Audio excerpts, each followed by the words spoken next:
नमस्कार मंडळी, कशा आहात सगळे? मस्त ना? नक्की असालच. तर आज बनवूया मटार पनीर. तर आमच्या इथे एक आचारी दादा आहेत, त्यांची ही ग्रेव्ही रेसिपी फार फेमस आहे. ते कांदा, टोमॅटो, हिरवी मिरची, काजू, आलं लसूण, मगज बी जे काही आपण घालतो ना, ते एकदा तेलात छान भाजून घेतात आणि त्याची मखमली प्युरी तयार होते बघा. पनीर मी तळून घेतलं आहे आणि तेलामध्ये जिरे मोहरी घातल्यानंतर बारीक चिरलेला कांदा, टोमॅटो छान भाजून झाल्यावर त्यामध्ये प्युरी घालून तेल सुटेपर्यंत छानशी भाजून घेणार आहे. आवडत असेल तर बटर ॲड करा. डाएट कॉन्शियस लोकांनी स्किप केलं तरी चालेल.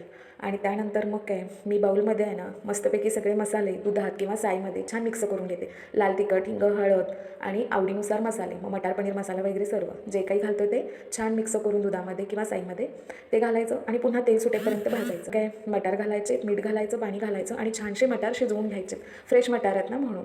आणि त्यानंतर मग पनीर क्यूब्स घालायचे तळलेले आणि झाकण ठेवून वाफ काढून घ्यायची. बघा, रेसिपी आवडल्यास लाईक करा, शेअर करा आणि हो, अशा छान छान रेसिपीसाठी सबस्क्राईब करा. थँक्यू. Thanks for watching. पुन्हा भेटूया नवीन रेसिपी.